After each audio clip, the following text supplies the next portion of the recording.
Hello, मैं doctor Nisha Mathur, associate professor, department of mathematics, MLV government college Bhilwara.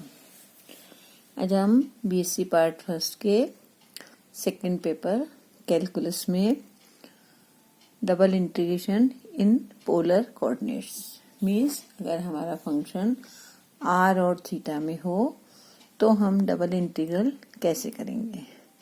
अब इसमें double integral के बारे में मैं लास्ट वीडियो में बता चुकी हूँ कि डबल इंटीग्रल क्या होता है। डबल इंटीग्रल में हम वॉल्यूम इवेलुएट करते हैं जिसमें कि एक हमारा रीजन होता है और एक्स वाई प्लेन के ऊपर जो भी वॉल्यूम होता है वो हम कैलकुलेट करते हैं। और जब कार्टेशियन कोऑर्डिनेट्स होते हैं तो हमारा रीजन के वो double integral F X Y D X D Y हमारा डबल इंटीग्रल होता है। पोलर फॉर्म में x is equal to R cos theta और y is equal to R sine theta रख के हम r और थीटा की फॉर्म में चले जाते हैं। तो जो हमारा पोलर फॉर्म के अंदर कर्व होता है वो f function of X Y की जगह फंक्शन ऑफ आर थीटा होता है, जहां r हमारी distance from region at a point P और थीटा इनिशियल लाइन से जो एंगल ओपी लाइन एंगल बनाती है वो हमारा थीटा होता है। तो यहाँ हम इस डायग्राम के अंदर ये देख रहे हैं कि यहाँ कोई भी पॉइंट मान लो P मान लो, ये हमारा यहाँ पर ये बाउंडेड पोर्शन है ओ ए और बी, ये हमारा ओ ए और ओ बी के बीच में ये रीजन है हमारा। तो जैसा मैंने बताया था एक्स वाई कोऑर्डिनेट सिस्टम के अंदर, एक्स वाई कार्टेशियन फॉर्म के अंदर कि हमने एन स्मॉल पोर्शन के अंदर पूरे जो हमारा रीजन दे रखा है उसको डिवाइड किया था और फिर हमने n tending to infinity limit दी थी। तो यहाँ पर भी वही है, हमने इसको ये हमारा थीटा है, यहाँ मान लो ये हमारा अल्फा और ये बीटा। तो थीटा की जो लिमिट है फ्रॉम अल्फा टू बीटा और आर मेरा जो है वो function of theta, R is equal to function of theta और ये R is equal to another function of theta हम यहाँ पर ले लेते हैं।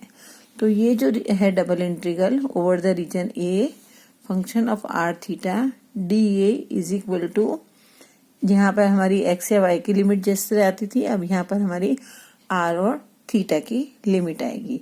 अब ये अल्फा और बीटा है और यहाँ function of theta and another function of theta है। तो यहाँ थीटा है, इसका मतलब ये आर की लिमिट है। तो जब ये आर की लिमिट है इसका मतलब हमको पहले आर के रिस्पेक्ट में इंटीग्रेट करना है जो भी फंक्शन दे रखा है उसको, और ये जो लिमिट है वो हमारी थीटा की, theta is equal to alpha to beta और ये एफ ऑफ आर थीटा और इस डी ए की जगह R D theta d are है। तो यहाँ हमारा ये आर एडिशनल है, ये हमेशा ध्यान रखना है। कार्टेशियन फॉर्म में जो हमारा डी ए आता है उसको हम डी एक्स डी वाई से रिप्लेस करते हैं, लेकिन पोलर में हम इसको R D theta d are से रिप्लेस करते हैं। कार्टेशियन में यहाँ हमारे रेक्टेंगल बनते हैं और यहाँ ये हमारे डिस्क टाइप बनते हैं। तो ये R D theta into D R यहाँ पर डी ए की वैल्यू हो जाती है। अब हम इसको और अच्छे से एक्सप्लेन करने के लिए हम एग्जाम्पल लेते हैं। तो ये एक एग्जाम्पल है, limit from 0 to pi by 2 and from 0 to A cos theta. तो 0 टू पाई बाय 2 जो है वो थीटा की लिमिट है, theta is equal to 0। Theta equal to 0 मतलब initial line, initial line means x axis और theta is equal to pi by 2 means y axis. इसका मतलब जो हमें इवेलुएट करना है इंटीग्रल वो हमारा फर्स्ट कोऑर्डिनेट में है, एक्स एक्सिस की ये जो है हमारा थीटा 0 और थीटा पाई बाय 2 ये हमारा एक्स एक्सिस और वाई एक्सिस हो गई। फिर है हमारा आर इज इक्वल टू 0 और r is equal to A cos theta, तो ये हमारी लाइन्स हो गई over r sine theta d r. तो यहाँ थीटा लिखा हुआ है, इसका मतलब ये आर की लिमिट है, तो हमने आर को इंटीग्रेट कर दिया आर स्क्वायर बाय 2 और साइन थीटा को कांस्टेंट मान लिया हमने। अब आर स्क्वायर की लिमिट रख दी हमने 0 टू a cos थीटा, तो यहाँ आ गया a square cos square theta. इस साइन थीटा को हमने ऐसे कैसे लिख दिया, साइन थीटा d थीटा आ गया। a स्क्वायर बाय 2 कांस्टेंट है और cos square theta sine theta को हम हमारे पास जो गामा फंक्शन है उससे हमने सॉल्व कर दिया। तो cos m theta sine n theta में m+1/2 n+1/2 ट्वाइस m+n+2/2, तो ये आ गया gamma 3/2 gamma 1 divide by 2 gamma 5/2। Gamma 5/2 को हमने खोला तो 3/2 गामा 3/2 आया। ये 3/2 गामा 3/2 से कैंसिल हो गया और यहाँ खाली 3/2 रह गया और गामा 1 इज 1, तो 3/2 और यहाँ पर हमारा रह गया ये 2, तो यहाँ रह गया a स्क्वायर बाय 6, यह आ गया हमारा a स्क्वायर बाय 6। इसी तरह यहाँ हमें दे रखा है evaluate r sin theta over the area of the cardioid r is equal to a into 1 plus cos theta. तो r is equal to a into 1 plus cos theta cardioid हमने ये बनाया अबाउट द इनिशियल लाइन। ये initial line हो गई हमारी, ये cardioid हो गया। ये हमने यहाँ पर पोलर फॉर्म में इसको ड्रॉ कर लिया। तो यहाँ initial line means theta is equal to 0, तो थीटा इज इक्वल टू 0 से theta is equal to pi आ गया, क्योंकि over the about the initial line है।